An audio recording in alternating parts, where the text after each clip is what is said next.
नमस्कार प्यारे साथियों, मैं अश्विनी द्विवेदी आज आप लोगों के समक्ष एक बहुत ही महत्वपूर्ण टॉपिक को लेकर के आया हूं। और उस टॉपिक है, आज हम लोगों का मॉक टेस्ट चलने वाला है। यह जो मॉक टेस्ट या तीसरा मॉक टेस्ट है हम लोगों का संविधान का, कौन सा है? तीसरा मॉक टेस्ट है संविधान का हम लोगों का। इसमें जो महत्वपूर्ण टॉपिक हम जो पढ़ाए हैं आप लोगों को थ्योरी क्लास में, उसी क्लास का जो है सो हम यहाँ पर प्रैक्टिस सेशन कराने वाले हैं। तो यह संविधान का तीसरा मॉक टेस्ट होगा।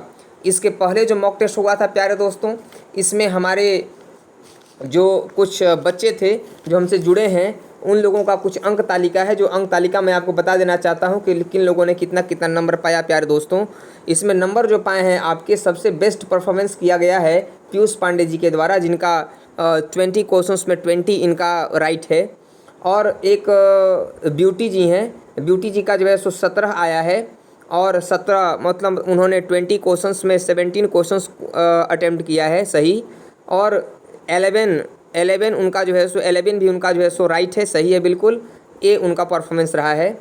तो ये आपका जो है सो आप देख रहे हैं यहाँ पर कि एक वासु जी हैं, वासु जी का भी 17 है। 20 में 17 क्वेश्चन इन्होंने अटेम्प्ट किया है, 20 में 17 क्वेश्चन इनका सही है।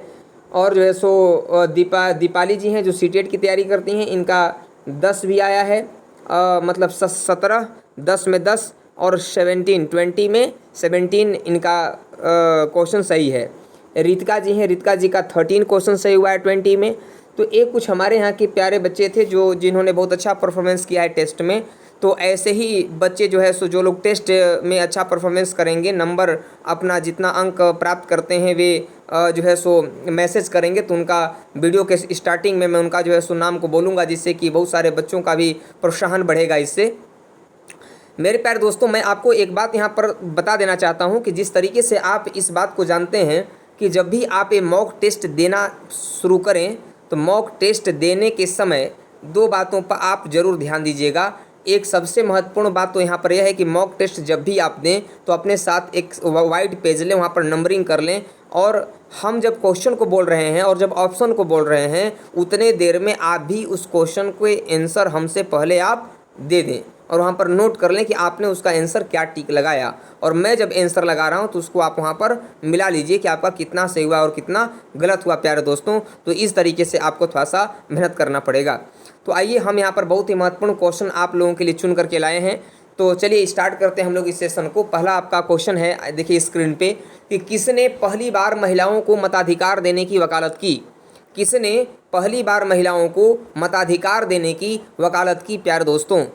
तो किसने पहली बार महिलाओं को मताधिकार देने की वकालत की? यह बहुत ही महत्वपूर्ण क्वेश्चन है। ये आप देख रहे हैं यहाँ पर, इसमें पहला ऑप्शन है गेटल, J.S. मिल दूसरा, तीसरा लॉस्की और चौथा है जेम्स मिल। चौथा क्या है? जेम्स मिल है प्यारे साथियों। ये बहुत ही महत्वपूर्ण क्वेश्चन है। आप इसका आंसर बताएं कि इसका आंसर क्या होगा। इसका आंसर जो है सो देने की कोशिश करें आप सब कि इसका क्या टिक होगा आपके अनुसार, क्या सही होगा आपके अनुसार। तो मेरे प्यारे दोस्तों, मैं अगर बताऊं आपको कि इसमें जो है सो यहाँ पर क्या सही होगा, तो इसका आंसर, चलिए देरी न करते हुए मैं ही इसका आंसर बता देता हूँ। तो इसका आंसर होगा प्यारे दोस्तों J.S. मिल। क्या इसका आंसर होगा? J.S. मिल इसका आंसर होगा, ठीक ना। दूसरा क्वेश्चन है, देखिए आपकी स्क्रीन पे, वह क्वेश्चन है कि संघ लोक सेवा आयोग का सदस्य किसके द्वारा हटाया जाता है? मतलब UPSC, union public service commission का जो मेंबर्स होते हैं, किसके द्वारा रिमूव किए जाते हैं, किसके द्वारा हटाए जाते हैं प्यारे साथियों? पहला इसमें जो ऑप्शन दिया गया आपका वह है गृह मंत्री, मतलब by home minister. Second by PM प्रधानमंत्री। और संसद द्वारा महाभियोग के जरिए। और महाभियोग को जानते हैं आप लोग इंग्लिश में क्या बोलते हैं? इम्पीचमेंट कहा जाता है। और फोर्थ इसका ऑप्शन है सुप्रीम कोर्ट की रिपोर्ट पर राष्ट्रपति के द्वारा इन्हें हटाया जाता है। तो ये आपके पास रहा चार ऑप्शन। चार ऑप्शन में से आपको एक ऑप्शन को चूज करना है कि इस क्वेश्चन का सही ऑप्शन क्या होगा, सही उत्तर क्या होगा प्यारे दोस्तों।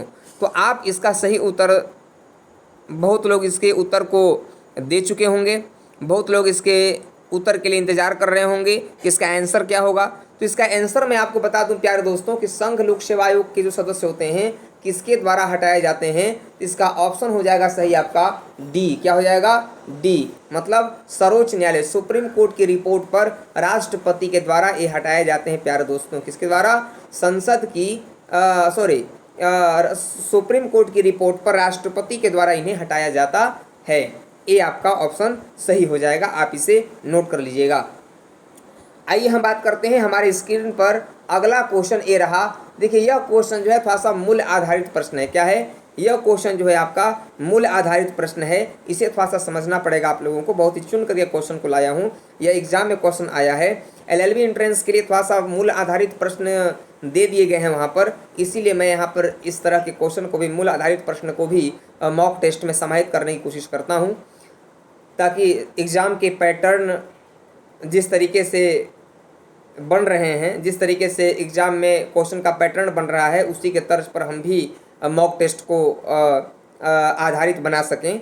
तो प्यारे दोस्तों यहाँ पर आप देख रहे हैं कि थर्ड क्वेश्चन आपकी स्क्रीन पर ये रहा कि भारत की संचित निधि, संचित निधि मतलब कॉन्सोलिडेटेड फंड, भारत की संचित निधि पर भारित व्यय से संबंधित अनुमानों से, देखिए भारत की संचित निधि मतलब कॉन्सोलिडेटेड फंड पर भारित व्यय से संबंधित अनुमानों से संबंधित निम्नलिखित कथनों पर विचार कीजिए। विचार करना है आपको।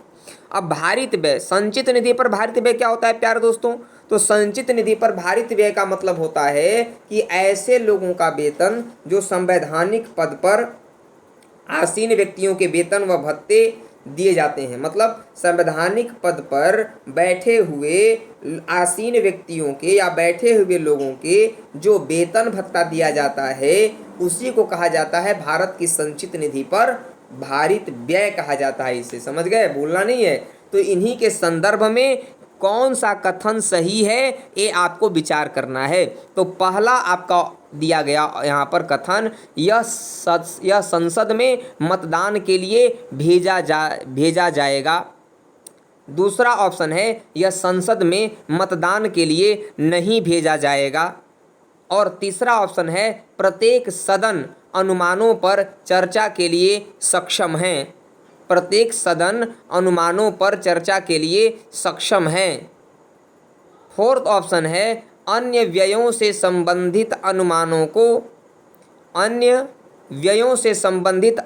को अनुदान के रूप में लोकसभा में प्रस्तुत किया जाएगा।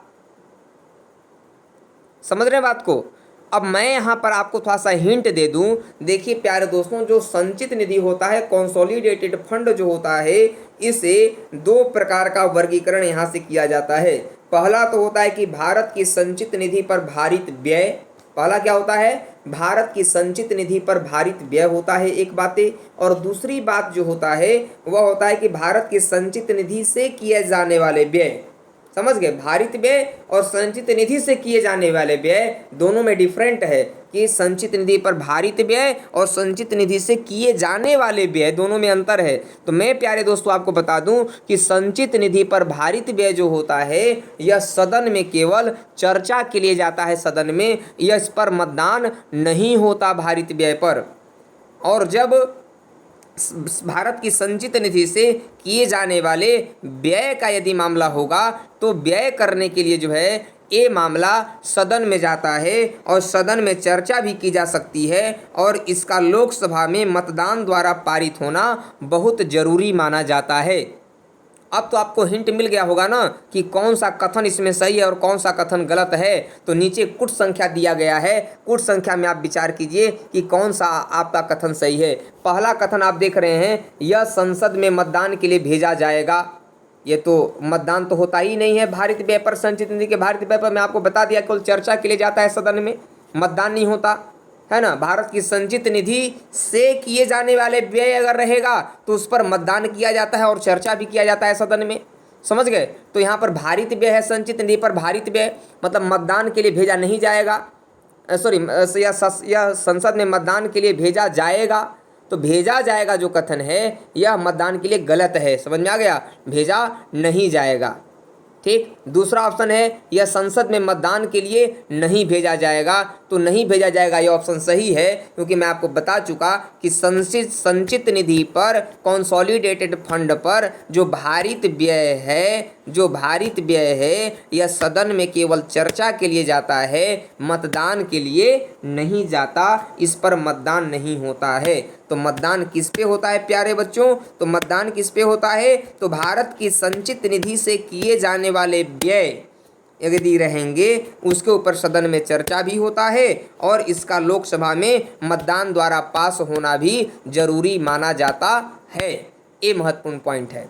ठीक, तो इसमें दूसरा ऑप्शन जो है सो आपका सही हो जाएगा। अब देखिए कुछ संख्या नीचे दिया गया है, बाकी अब से तीसरा भी देख लिया जाए। तीसरा ऑप्शन क्या है? प्रत्येक सदन अनुमानों पर चर्चा के लिए सक्षम है। नहीं, गलत है, क्योंकि लोकसभा संचित निधि पर भारित व्यय का मामला यहाँ पर क्वेश्चन में दिया गया। संचित निधि पर भारित व्यय के मामले से संबंधित अनुमानों से संबंधित निम्न कथनों पर विचार कीजिए। तो संचित निधि पर भारित व्यय से संबंधित मामला है, तो यह लोकसभा में होता है विचार। कहाँ होता है? लोकसभा में चर्चा के लिए। राज्यसभा सक्षम नहीं है। अन्य व्ययों से संबंधित अनुमानों को अनुदान के रूप में लोकसभा में प्रस्तुत किया जाएगा, यह भी गलत है। अन्य व्ययों से संबंधित अनुमानों को अनुदान के लिए लोकसभा में पेश किया जाएगा मेरे दोस्तों, यह भी गलत है। समझ में आ गया? तो आपका इसमें कुछ संख्या दिखे, अब कुछ संख्या दिया हुआ है, केवल ए ऑप्शन है, केवल 1 तथा 3 सही है। बी है केवल 1 सही है, शेष गलत हैं। सी केवल 1, 3 तथा 4 सही हैं और 2 गलत है। और फोर्थ है केवल 2 सही है, शेष गलत हैं। तो मेरे प्यारे बच्चों इसका ऑप्शन हो जाएगा डी कि केवल 2 सही है बाकी शेष गलत हैं। केवल 2 सही है बाकी शेष गलत हैं। प्यारे दोस्तों इस क्वेश्चन को आप लोग बहुत अच्छे तरीके से याद कर लीजिएगा, लिख लीजिएगा, नोट कर लीजिएगा। एग्जाम के पॉइंट ऑफ व्यू से बहुत महत्वपूर्ण है। जब हम थ्योरी सेशन चला रहे थे वहाँ पर संचित निधि के ऊपर एक या पब्लिक अकाउंट के ऊपर हम बहुत अच्छे तरीके से और कंसोलिडेटेड फंड के ऊपर अच्छे तरीके से वहाँ पर एक मैं लेक्चर दिया हूँ। उस लेक्चर को आप लोग विस्तृत जानकारी के लिए देख सकते हैं प्यारे बच्चों। आइए हम लोग बात करते हैं फोर्थ क्वेश्चन आज का जो हम लोग का है सेशन का। वह कहता है कि लोकसभा में अनुसूचित जातियों के लिए कितने स्थान सुरक्षित है प्यारे दोस्तों? लोकसभा में अनुसूचित जातियों के लिए कितने स्थान सुरक्षित हैं प्यारे दोस्तों? ये आपका जो है सो क्वेश्चन है। तो ये चौथा क्वेश्चन है आपका कि लोकसभा में अनुसूचित जातियों के लिए कितने स्थान सुरक्षित हैं प्यारे दोस्तों? शेड्यूल कास्ट व्यक्तियों के लिए या फिर अनुसूचित जातियों के लिए, शेड्यूल कास्ट के लिए। तो मेरे प्यारे बच्चों पहला ऑप्शन है 69, दूसरा है 73, तीसरा है 79 और फोर्थ है 81। बहुत लोग इसका विचार कीजिए, बहुत सरल क्वेश्चन है, आप आसानी से इसके क्वेश्चन को सॉल्व कर सकते हैं। बहुत लोग इसके क्वेश्चन को सॉल्व कर भी लिए होंगे, बहुत लोग इंतज़ार भी कर रहे होंगे इसका आंसर क्या होगा। सर आप जल्दी से जल्दी बताइए। चलिए मैं देरी न करते हुए बच्चा अब इसके आंसर को बता देता हूँ। चौथा क्वेश्चन का आंसर होगा सी होगा प्यारे बच्चों 79। अनुसूचित जाति के लिए लोकसभा में 79 स्थानें सुरक्षित किए गए हैं प्यारे दोस्तों, भूलिएगा मत। अभी क्वेश्चन तो जरूर याद ही हो जाना चाहिए आपको। आइए हम बात करते हैं अगला क्वेश्चन हमारी स्क्रीन पर देखिए ये रहा कि भारत के उच्चतम न्यायालय में न्यायाधीशों की संख्या में वृद्धि करने की शक्ति किसमें निहित है? मतलब सुप्रीम कोर्ट के जो जजेज हैं उनके नंबर में इंक्रीजमेंट करने का पावर किसमें निहित है प्यारे दोस्तों? तो ऑप्शन ए है भारत का राष्ट्रपति, ऑप्शन बी है संसद, सी है विधि आयोग और चौथा है आपका जो है भारत का मुख्य न्यायाधीश। तो कौन सर्वोच्च न्यायालय के न्यायाधीशों की संख्या में वृद्धि करता है प्यारे दोस्तों? तो इस क्वेश्चन का आंसर आप दीजिए। 4 ऑप्शन आपके पास हैं, जल्दी से विचार कीजिए और इस आपके आंसर को लॉक किया जाए। जल्दी आंसर दें आप सब लोग आंसर दे लिए, बहुत लोग आंसर दे चुके होंगे। चलिए अब क्वेश्चन को लॉक कर दिया जाए यहाँ पर, ठीक है ना। चलिए मैं सबके आंसर को लॉक कर देता हूं। अब मैं इसका आंसर बताता हूं कि सही आंसर क्या होगा प्यारे दोस्तों, ठीक है ना। आप सब लोग मिला लीजिएगा किनका सही हुआ और किनका गलत हुआ, ठीक है ना। तो ये प्यारे दोस्तों देखिए आंसर हुआ इसका बी। संसद को यह शक्ति है कि उच्चतम न्यायालय के न्यायाधीशों की संख्या में वृद्धि करे और उसमें कमी भी कर सकता है प्यारे दोस्तों। क्या कर सकता है? कमी भी कर सकता है, ठीक ना। चलिए अगला क्वेश्चन देखिए हमारी स्क्रीन पे ये रहा। आज का बहुत ही महत्वपूर्ण प्रश्न है कि जनहित याचिका PIL कहाँ पर प्रस्तुत की जा सकती है? जनहित याचिका PIL कहाँ पर प्रस्तुत की जा सकती है? तो पहला इसमें प्यारे दोस्तों चर्चा किया गया कि सुप्रीम कोर्ट में, हाई कोर्ट में। थर्ड ऑप्शन है केंद्रीय प्रशासनिक अधिकरण में, मतलब सेंट्रल एडमिनिस्ट्रेटिव ट्रिब्यूनल में। और हाई कोर्ट एवं सुप्रीम कोर्ट में, उच्च एवं उच्चतम न्यायालय में। इसका ऑप्शन क्या होगा दोस्तों? जनहित याचिका कहाँ पर प्रस्तुत की जा सकती है? ये तो एलएलबी एंट्रेंस के बच्चों के लिए बहुत ही महत्वपूर्ण क्वेश्चन है, बहुत ही पसंदीदा क्वेश्चन है एलएलबी एंट्रेंस के बच्चों के लिए या लॉ सेक्टर के बच्चों के लिए, और लोगों के लिए भी महत्वपूर्ण है, ऐसा मत समझिएगा, लेकिन ये सबके लिए महत्वपूर्ण है, लेकिन थोड़ा सा ये एलएलबी एंट्रेंस के लिए ज़्यादा महत्वपूर्ण हो जाता है। तो प्यारो दोस्तों, चलिए आपके द्वारा दिए गए आंसर को मैं लॉक करता हूँ। ये रहा, देखिए अब मैं आपके स्क्रीन पर इसका आंसर बताता हूँ। ये देखिए, जनहित याचिका कहाँ पर प्रस्तुत की जा सकती है, तो इसका आंसर हो जाएगा डी प्यारे दोस्तों, उच्च एवं उच्चतम न्यायालय दोनों में प्रस्तुत की जा सकती है जनहित याचिका। समझ गए? ये रहा आपका क्वेश्चन का आंसर। तो आप इसे नोट कर लेंगे, याद कर लेंगे और अच्छे तरीके से समझ भी लेंगे, ताकि अगर एग्जाम में क्वेश्चन पूछा जाए ऐसा तो आप इसे हमेशा सॉल्व कर देंगे, कभी भूलेंगे नहीं। 7वां क्वेश्चन देखिए आपकी स्क्रीन पे यह रहा कि लोकहितवाद की संकल्पना का प्रारंभ किस देश से हुआ? जो लोकहितवाद, वाद मतलब मुकदमा होता है, लोकहितवाद की संकल्पना का प्रारंभ सर्वप्रथम किस देश से हुआ मेरे प्यारे दोस्तों? तो आप देख रहे हो यहाँ पर पहला ऑप्शन है ऑस्ट्रेलिया, दूसरा ऑप्शन है भारत, तीसरा ऑप्शन है यूएसए और डी ऑप्शन है आपका यूके। तो इसका आंसर क्या होगा प्यारे दोस्तों, एग्जैक्ट बताइए। बहुत छोटे छोटे ऑप्शन दिए गए हैं इसमें, बहुत बड़े ऑप्शन हैं भी नहीं कि ज़्यादा समय आपको देना पड़े इसमें, तो आप जल्दी से जल्दी इसके आंसर को दें। चलिए, आपके द्वारा दिए गए आंसर को लॉक कर दिया जाता है। चलिए, लॉक कर दिया गया और मैं इसका आंसर बताता हूँ प्यारे दोस्तों। तो लोकहितवाद की संकल्पना का प्रारंभ किस देश से हुआ? किस देश से हुआ? आप क्वेश्चन नोट कर लिए हैं अपने पास। चलिए, मैं आंसर बताता हूँ, आप मिलान कर लीजिएगा। इसका आंसर होगा प्यारे दोस्तों सी, यूएसए से लिया गया, यूएसए से संकल्पना प्रारंभ किया गया। सबसे पहले लोकहितवाद की संकल्पना का प्रारंभ कहाँ से किया गया? तो यूएसए से किया गया प्यारे दोस्तों। ये देखिए अगला क्वेश्चन आपके स्क्रीन पे देखिए, ये रहा जो बहुत ही महत्वपूर्ण क्वेश्चन है। लोकसभा का कार्यकाल बढ़ाया जा सकता है, लोकसभा के टेनर जो हैं उसको इंक्रीज किया जा सकता है। पहला ऑप्शन है किसी भी परिस्थिति में नहीं बढ़ाया जा सकता। दूसरा ऑप्शन है एक बार में 6 महीने तक के लिए बढ़ाया जा सकता है। तीसरा ऑप्शन है आपातकालीन की घोषणा के दौरान एक बार में 1 वर्ष के लिए ही बढ़ाया जा सकता है। और चौथा ऑप्शन है प्यारे दोस्तों, आपातकाल की घोषणा के दौरान एक बार में 2 वर्ष तक के लिए बढ़ाया जा सकता है। तो ये 4 ऑप्शन आपकी स्क्रीन पे है। अब आप इसमें से सही क्वेश्चंस को देखें और छांटें कि क्या क्वेश्चन इसका क्या इसका आंसर होगा। लोकसभा का कार्यकाल बढ़ाया जा सकता है, इसे ध्यान देना है। 4 परिस्थिति दिए गए हैं, किन परिस्थिति? चलिए, मैं इसका आंसर बताता हूँ अब प्यारे दोस्तों। अब आप सब आंसर इसका दे चुके होंगे, कुछ लोगों का सही कुछ लोगों का गलत होगा, तो मैं इसका आंसर प्यारे दोस्तों देता हूँ। देखिए, ये रहा आपकी स्क्रीन पे आंसर सी, कि आपातकालीन घोषणा के दौरान एक बार में 1 वर्ष के लिए बढ़ाया जा सकता है लोकसभा के कार्यकाल को। कितने वर्ष के लिए? एक बार में 1 वर्ष के लिए, मतलब अनेक बार में अनेक वर्ष के लिए लोकसभा के कार्यकाल को बढ़ाया जा सकता है। इसे नोट कर लेंगे आप सब। और ये देखिए आपके स्क्रीन पे रहा ये अगला क्वेश्चन कि निम्नलिखित में से किस विषय पर राष्ट्रपति के लिए मंत्रिपरिषद से सलाह लेना आवश्यक नहीं है? निम्नलिखित में से किस विषय पर राष्ट्रपति के लिए मंत्रिपरिषद से सलाह लेना आवश्यक नहीं है? आप जानते हैं कि राष्ट्रपति कोई भी ऐसा कार्य नहीं करता जिसमें मंत्रिपरिषद का वह सलाह न ले, लेकिन कुछ तो ऐसा कार्य होगा ना कि जहां पर राष्ट्रपति मंत्रिपरिषद से सलाह उसे नहीं लेना पड़ता होगा। राष्ट्रपति को मंत्रिपरिषद से सलाह नहीं लेना पड़ता होगा। कुछ तो ऐसे मामले होंगे ना, तो उसी मामले को खोजना है 4 ऑप्शन में से। पहला ऑप्शन है राज्यपाल द्वारा भेजे गए विधेयकों पर स्वीकृति, लोकसभा को विघटित करना दूसरा ऑप्शन, तीसरा ऑप्शन संविधान संशोधन विधेयक पर स्वीकृति देना, और चौथा ऑप्शन है विधेयकों पर स्वीकृति देना। 4 ऑप्शन आपके पास है, आप पढ़ लें, आंसर दें इसका।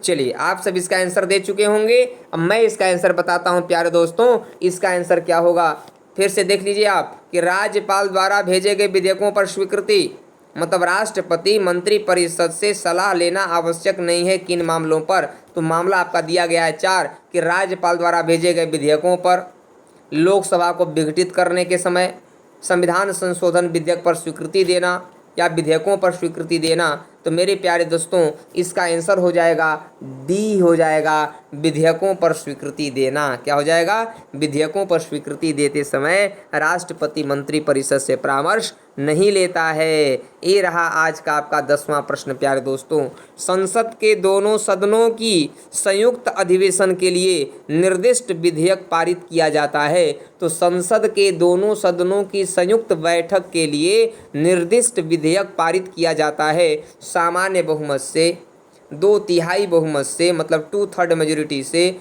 मतलब ये क्या है? जनरल मेजोरिटी से, first option. Second option 2/3 majority से। सी है 3/4 बहुमत से, 3/4 मेजोरिटी से। और आपका चौथा है डी है विशेष बहुमत से प्यारे दोस्तों। तो अब आपको यहाँ पर समझना होगा, मैं थोड़ा सा हिंट आपको दे दूँ। आपको देखना होगा कि सदन में विधेयक कितने पेश किए जाते हैं। तो सदन में विधेयक प्यारे दोस्तों 4 प्रकार के पेश किए जाते हैं। एक तो आपका होता है ऑर्डिनरी बिल, एक होता है मनी बिल, फाइनेंस बिल और कॉन्स्टिट्यूशन अमेंडमेंट बिल। सामान्य विधेयक, धन विधेयक, वित्त विधेयक और संविधान संशोधन संबंधी विधेयक, ये 4 प्रकार के विधेयक सदन में पेश किए जाते हैं। और विधेयक 3 प्रकार के बहुमतों से पारित होते हैं। सामान्य विधेयक 50% +1, कुल सदस्य संख्या का 50% +1। विशेष बहुमत कुल सदस्य संख्या का 50% +1 तथा उपस्थित सदस्य संख्या का 2/3 बहुमत। मतलब 50% total members of 50% of total membership, 50% +1 of total membership तथा 2/3 मेजोरिटी प्रेजेंट मेंबरशिप का 2/3 बहुमत। 2/3 बहुमत असामान्य बहुमत कहा जाता है प्यारे दोस्तों। तो ये आपके पास ऑप्शन है। तो आपको देखना है कि सामान्य विधेयक सामान्य बहुमत से पास होता है, जबकि धन विधेयक विशेष बहुमत से पास होता है, वित्त विधेयक सामान्य बहुमत से पास होता है और संविधान संशोधन विशेष बहुमत से पास होता है प्यारे दोस्तों। यहाँ पर संयुक्त अधिवेशन की बात की जा रही है। तो मैं जब डिफरेंस आपको बता रहा था तो डिफरेंस में आपको यहाँ पर देखना होगा कि डिफरेंस में जब बता रहा था कि सामान्य विधेयक और धन विधेयक में डिफरेंस बता रहा था, ऑर्डिनरी बिल और मनी बिल में डिफरेंस बता रहा था, तो मैंने आपको वहाँ पर बताया था कि ज्वाइंट सिटिंग किस बिल के ऊपर बुलाए जा सकते हैं। तो ज्वाइंट सिटिंग प्यारे दोस्तों जो ज्वाइंट सिटिंग होता है, जो संयुक्त अधिवेशन होता है, वह सामान्य विधेयक और वित्त विधेयक पर बुलाए जा सकते हैं, जबकि धन विधेयक और संविधान संशोधन संबंधी विधेयक पर संयुक्त अधिवेशन ज्वाइंट सिटिंग नहीं बुलाया जा सकता प्यारे दोस्तों। तो सामान्य विधेयक पर ही तो संयुक्त अधिवेशन बुलाया जा सकता है ना। तो सामान्य विधेयक किस बहुमत से पास होता है? तो किस बहुमत से पास होगा? तो सामान्य बहुमत से पास होगा। सिंपल सी बात है, इसीलिए हम इसमें ए ऑप्शन को टिक लगा देंगे प्यारे दोस्तों। समझ गए? ये आपके आज के 10 क्वेश्चंस थे। तो मेरे प्यारे दोस्तों कमेंट बॉक्स में ज़रूर लिखिएगा कि आपको यह क्वेश्चन का सेशन कैसा लगा, आपके लिए यह सेशन कितना यूज़फुल रहा, आपके कितने मार्क्स आए इस 10 क्वेश्चन में, या आप कितने क्वेश्चन अटेम्प्ट करने पाए, सही करने पाए। कमेंट बॉक्स में ज़रूर कमेंट कीजिएगा। और यदि आपको यह सेशन मॉक टेस्ट 3 सेशन अच्छा लगा हो तो इसे आप शेयर सब्सक्राइब जरूर कीजिएगा और लाइक शेयर सब्सक्राइब जरूर कीजिएगा प्यारे दोस्तों, ताकि अधिक से अधिक बच्चों तक पहुंचाइए, ताकि ग्रामीण क्षेत्र के बच्चों को भी इससे लाभ हो सके। वे अगर एग्ज़ाम की तैयारी करा रहे हैं उनके लिए भी यह बहुत ही कारगर साबित हो सके प्यारे दोस्तों। तो आज के लिए बस इतना ही, हम सेशन को यहीं पे समाप्त करते हैं प्यारे दोस्तों। नमस्कार।